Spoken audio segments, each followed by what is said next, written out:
po, I am teacher Bayania Pai po. The project manager and an artisan din po as an apprentice po ng Master Artisans sa paggawa po ng Luhod Yunting. This is the Tree of Life.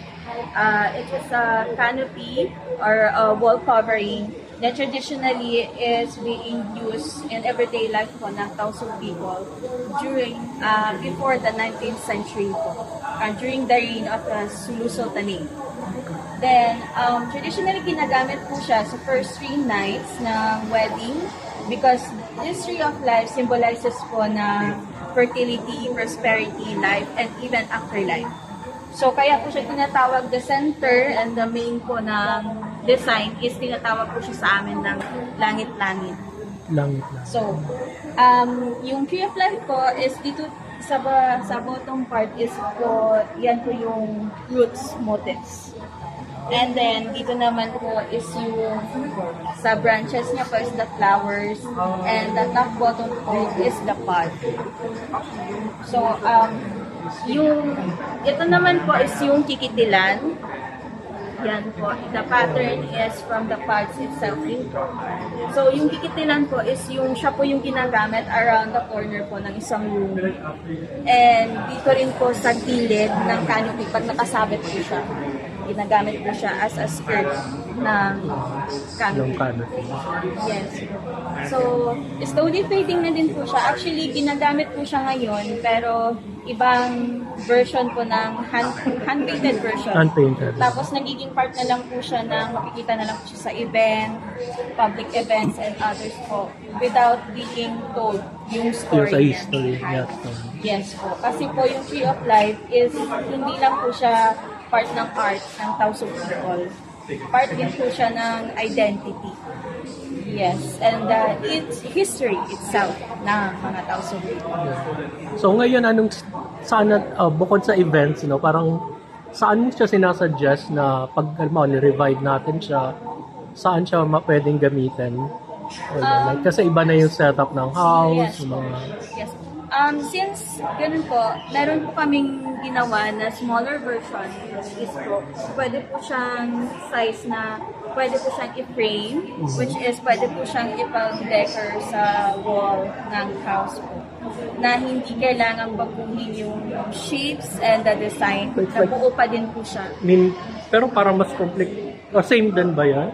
Same po. Actually, niliitan lang siya. Yung niliitan at saka hindi rin po siya naka-stitch pa. I-stitch pa lang. Kasi medyo, yes, parang short. So bakit relevant yung pag-stitch niya? Ba't hindi mo sinasadya sa hand-painted or printed?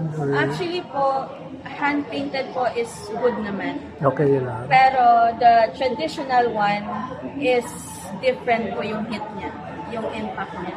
Kasi yung nakasanayan ng sinauna, which is nawawala na po, yun po yung purpose na kailangan natin ibalik. Pero sobrang tagal niyan gawin. Yes po. Pero meron pa ba tayo yung mga tao ngayon para mag-stitch, halimbawa? Or paano siya? Isa sa mga challenges po namin ngayon is yung Like yung interest ng mga young. May patience pa ba sila? Yes po. Since yung mga fast-paced, everything digital, is everything quick. na, yes po. And instant na. Parang, at saka yung purpose po, yung value behind the piece po is yun po yung target po namin, yung challenges namin, paano po namin sila ma-encourage po na bigyan ng interest or ipakilala sa kanila yung piece po, na which is part din po ng identity ng Tausug. Do they teach this in school, sa Tausug schools? Yes po, yun nga po yung isa sa mga nakikita namin way para ma-reintroduce po siya. So, kung sakali man po na meron pong since na nanid na po siya, kung may magpagawa man or yung magkakaroon kami ng funds para po magkaroon ng workshop. At saka po, yung funds po para pwedeng pumasok sa school, which is pwede kaming gumawa ng mga project po na i-introduce po sa mga estudyante po yung about sa Tree of Life. Pero ang maganda sa kanya yung story niya, Yung story tsaka yung symbolism ng bawat. Yes. Yunting part po, ng 3? Yunting is the applique method, which is Applique, Yunting yung sa amin. ganun-ganon. Yes po. Actually po, during the research po, nakita ko po, even me, hindi ko alam na namimiss ko din na ganito pala yung history ng Tausug, yung history namin. Parang hindi lang siya part ng identity ng Tausug, kundi yung history. Kasi yung applique method is being used not just in canopy or wall copies, even Clothes. in flags. Flags. Yes, flags and other art po Sultan. sa during the reign of the Sultanate. Yes po. So yun po yung parang magandang idea po na ma-revive po ito kasi nagko-connect din po dun sa history. Yeah. So parang yung Tree of Life na motif, parang iba't ibang cultures, meron silang iba't ibang versions yan. Parang Sa Sulu po, may, meron po tatlong tribe, which Iba-iba. is the Tausug, Sama, and Badyaw.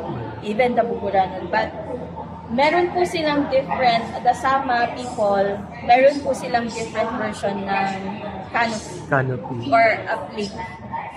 Same method, pero iba yung design. Oo. Yes po, which is parang pag nakita mo, gawa yan ng Maano mo, yes, ma-identify ito ganawa mo siya. ng tribe. So talagang ito ay Yes Tausug po. talaga na. Tausug. Pero actually po, kahit sa Sama tribe is parang nawala na Nawala din siya. na rin.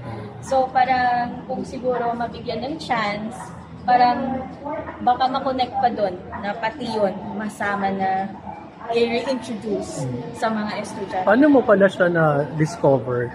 Like you said na parang hindi yes. mo siya na-learn din Actually before. po, I'm an Paano mo siya- embroiderer.